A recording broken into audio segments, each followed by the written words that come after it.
Capítulo 19. Sobremesas. Parte 1. Açúcar. Açúcar não é bom para o estômago. Causa fermentação, e isto obscurece o cérebro e ocasiona mau humor. De ordinário se usa demasiado açúcar no alimento. Bolos, pudins, pastelarias, geleias, doces são causa ativa de má digestão. Especialmente nocivos são os cremes e pudins, em que o leite, ovos e açúcar são os principais elementos.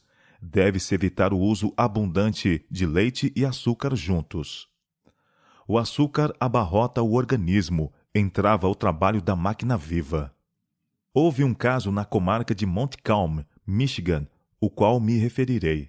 Tratava-se de um nobre homem. Tinha 1,80 m de altura e era de belo aspecto. Fui chamado a visitá-lo quando se achava doente.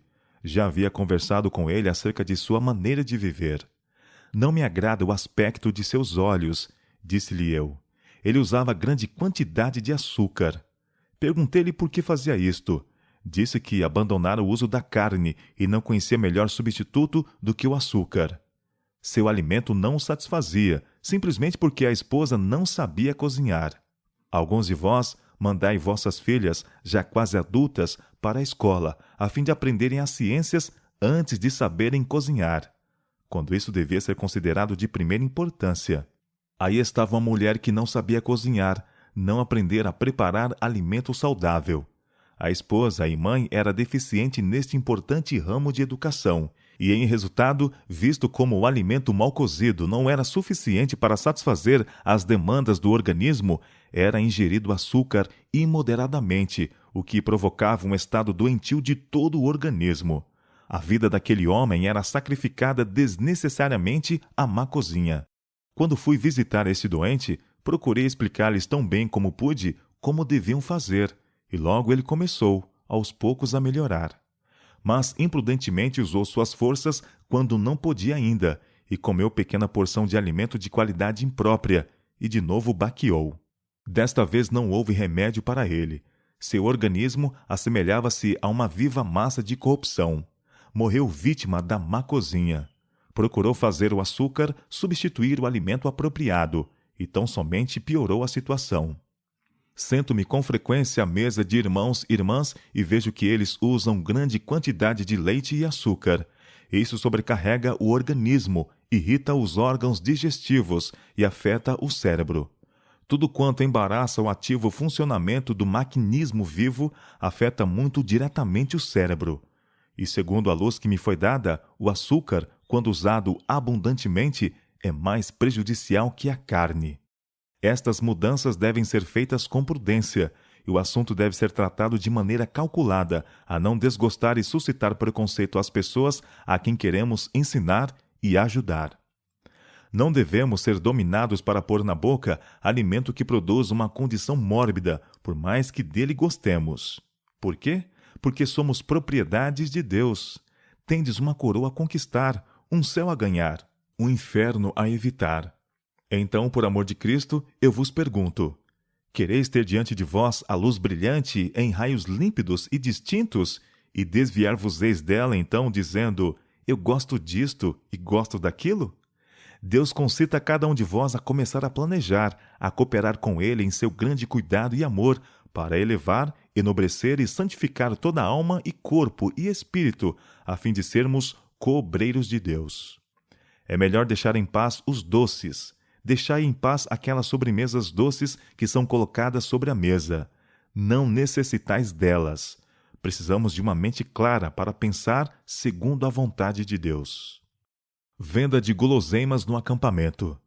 Tive anos atrás um testemunho de reprovação para os gerentes em nossas reuniões campais, que levavam ao acampamento e vendiam a nosso povo queijo e outros artigos nocivos e apresentavam doces à venda, quando eu estava trabalhando para instruir os jovens e os adultos a porem o dinheiro que haviam gasto em bombons na caixa missionária, ensinando assim a seus filhos a abnegação.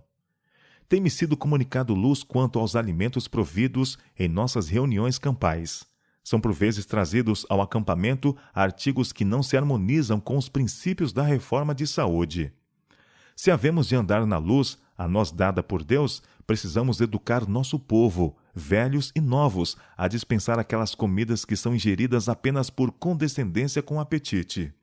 Nossos filhos devem ser ensinados a renunciarem às coisas desnecessárias como doces, chicletes, sorvetes e outras gulodices, para que possam pôr o dinheiro poupado, por sua abnegação, na caixa da renúncia, das quais deve haver uma em todo lar. Por essa maneira, grandes e pequenas quantias seriam economizadas para a causa de Deus. Não poucos entre os nossos necessitam instrução acerca dos princípios da reforma de saúde. Há várias preparações inventadas por fabricantes de alimentos saudáveis e recomendadas como perfeitamente inofensivas. Tenho, porém, testemunho diverso a apresentar a esse respeito. Elas não são verdadeiramente saudáveis e seu uso não deve ser estimulado. Precisamos apegar-nos mais estritamente a um regime simples de frutas, nozes, cereais e verduras. Não sejam trazidos para nosso acampamento comidas e artigos de confeitaria, em contradição com a luz comunicada a nosso povo quanto à reforma de saúde. Não expliquemos paliativamente a tentação de condescender com apetite, dizendo que o dinheiro recebido da venda dessas coisas será empregado para as despesas com uma boa obra. Toda a tentação dessa espécie com a condescendência egoísta deve ser firmemente resistida. Não nos persuadamos a nós mesmos a fazer o que é sem proveito para o indivíduo sob pretexto de advir daí um bem. Aprendamos individualmente o que significa renunciar e ainda ser saudáveis e ativos missionários. Açúcar no regime de Ellen G. White. Tudo é simples, todavia saudável, porque não é reunido ao acaso. Não temos açúcar em nossa mesa. Nossa compota, em que confiamos, são maçãs assadas ou estufadas, adoçadas segundo a exigência antes de serem postas à mesa. Temos usado sempre um pouco de leite e algum açúcar. Isto nunca reprovamos, seja em nossos escritos, seja em nossa pregação. Cremos que o gado se tornará tão doente que essas coisas ainda virão a ser rejeitadas. Mas o tempo ainda não chegou para abolirmos inteiramente açúcar e leite em nossa mesa. Parte 2. Leite e açúcar. Agora, quanto ao leite e açúcar, sei de pessoas que ficaram atemorizadas com a reforma de saúde e disseram que não queriam ter nada a ver com ela, por causa de falar contra o abundante uso dessas coisas. As mudanças devem ser feitas com grande cuidado e devemos proceder cautelosa e sabiamente. Devemos seguir uma orientação que se recomende por si mesma aos homens e mulheres inteligentes da terra. Grandes quantidades de leite e açúcar ingeridos juntos são prejudiciais. Comunicam impurezas ao organismo. Os animais de que se obtém o leite nem sempre são sadios. Podem estar doentes. Uma vaca pode estar aparentemente boa de manhã e morrer antes da noite. Então ela já estava enferma pela manhã e seu leite estava contaminado, e vós não sabieis. A criação está enferma, as carnes estão infeccionadas. Pudéssemos nós saber que os animais estavam em perfeita saúde, e eu recomendaria que o povo comesse carne, de preferência a grandes quantidades de leite com açúcar. Ela não causaria o mal que leite com açúcar ocasionam. O açúcar abarrota o organismo, entrava o trabalho da máquina viva. Sento-me com frequência à mesa de irmãos e irmãs e vejo que eles usam grande quantidade de leite e açúcar. Isto sobrecarrega o organismo, irrita os órgãos digestivos e afeta o cérebro. Alguns usam leite e grande quantidade de açúcar em mingaus, crendo que estão seguindo a reforma de saúde. O açúcar e o leite juntos, porém, estão sujeitos a causar fermentação no estômago, sendo assim nocivos. Especialmente nocivos são os cremes e pudins, em que o leite, ovos e açúcar são os principais elementos. Deve-se evitar o uso abundante de leite e açúcar juntos. Parte 3.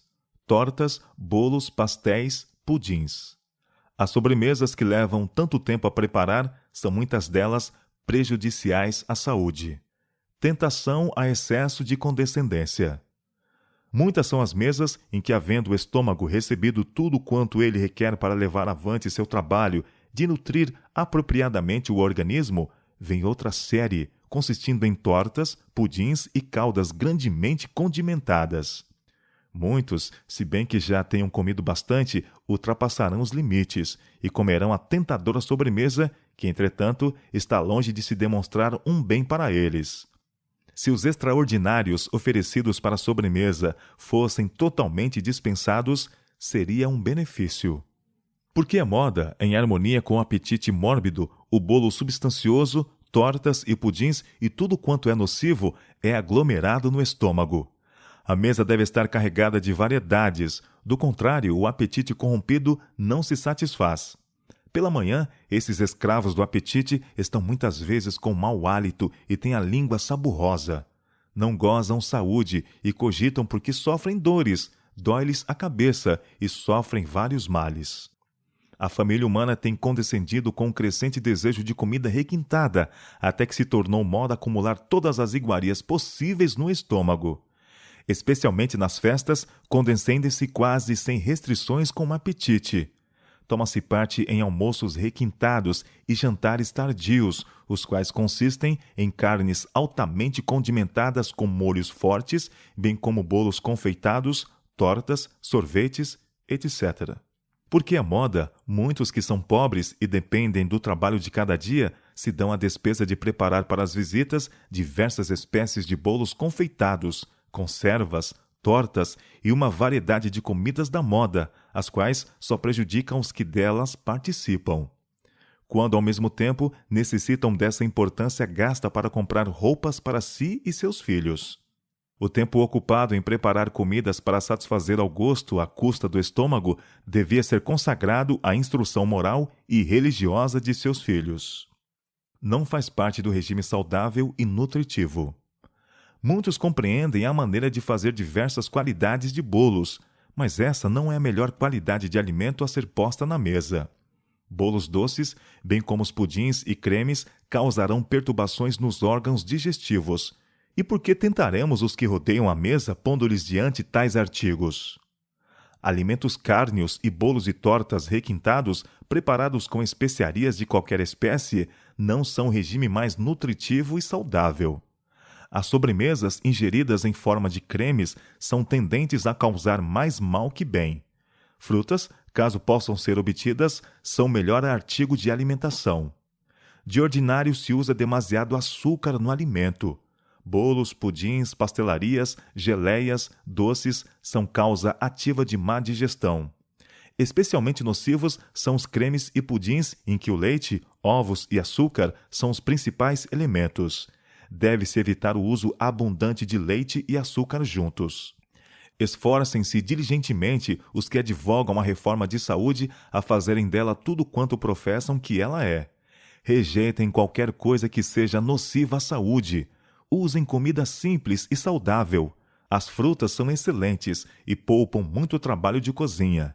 Rejeitem as pastelarias requintadas, como os bolos, sobremesas e outros pratos preparados para tentarem o apetite.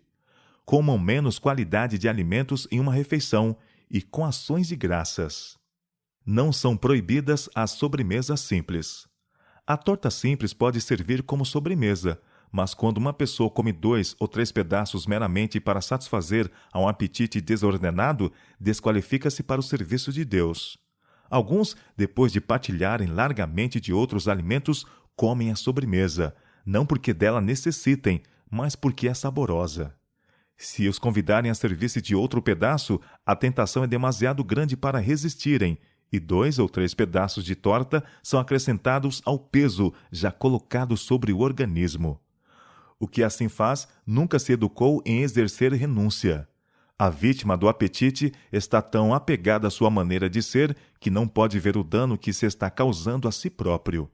Então, quando ela necessitava roupas extras ou alimento a mais, e isto de qualidade simples, se bem que nutritivo, não lhe era concedido. Seu organismo ansiava por material para converter em sangue. Ele, porém, não lhe provia. Uma quantidade moderada de leite e açúcar, um pouco de sal, pão branco levedado com fermento para uma variação, farinha integral preparada numa variedade de maneiras por outras mãos que não as suas próprias, bolo simples com passas, pudim de arroz com passas, ameixas e figos, Ocasionalmente, e muitos outros pratos que eu poderia mencionar haveriam satisfeito as exigências do apetite. O alimento posto diante dos pacientes deve ser de maneira a causar-lhes boa impressão. Os ovos podem ser preparados de várias maneiras. A torta de limão não deve ser proibida. A sobremesa deve ser colocada na mesa e servida com o resto da comida, pois muitas vezes, depois de haver sido posto no estômago tudo quanto ele podia suportar, é trazida a sobremesa, sendo então demasiado para ele. Para mentes claras e corpos robustos. Quisera que fôssemos todos adeptos da reforma de saúde. Oponho-me ao uso de pastelarias. Essas misturas são prejudiciais. Ninguém pode ter bons órgãos digestivos e um cérebro claro comendo largamente bolachas doces e bolos de nata e toda espécie de tortas, e partilhando de grande variedade de comidas na mesma refeição. Quando assim fazemos e depois nos resfriamos, todo o organismo fica tão obstruído e enfraquecido que não tem poder de resistência, nenhuma força para combater a doença. Eu preferiria um regime cárneo aos bolos e às pastelarias doces tão geralmente usados. Lembrem-se os adeptos da reforma de saúde que eles podem fazer mal publicando receitas que não recomendam a reforma. Grande cuidado precisamos tomar em fornecer receitas para cremes e pastelarias. Caso seja ingerido bolo doce com leite ou nata para sobremesa, haverá fermentação no estômago e então os pontos fracos no organismo humano a denunciarão. O cérebro será afetado pela perturbação gástrica. Isto se pode curar facilmente se as pessoas estudarem de causa para o efeito, eliminando de seu regime aquilo que prejudica os órgãos digestivos e ocasiona dor de cabeça. Pela imprudência no comer, homens e mulheres são inabilitados para a obra que poderiam efetuar sem prejuízo para si mesmos, caso comessem com simplicidade. Estou convencida de que ninguém precisa se pôr doente ao preparar-se para a reunião campal, uma vez que observe as leis da saúde em sua cozinha. Se não fizerem nada de bolos nem tortas, mas prepararem simples pão integral e se proverem de frutas em compota ou secas, não precisam ficar doentes ao se prepararem para a reunião campal, tampouco durante a reunião. É melhor deixar de lado as coisas doces. Deixe em paz os pratos de sobremesas doces colocados à mesa. Os irmãos deles não necessitam. Precisamos de mente clara para pensar segundo a direção de Deus. Cumpre-nos agora seguir os princípios da reforma de saúde.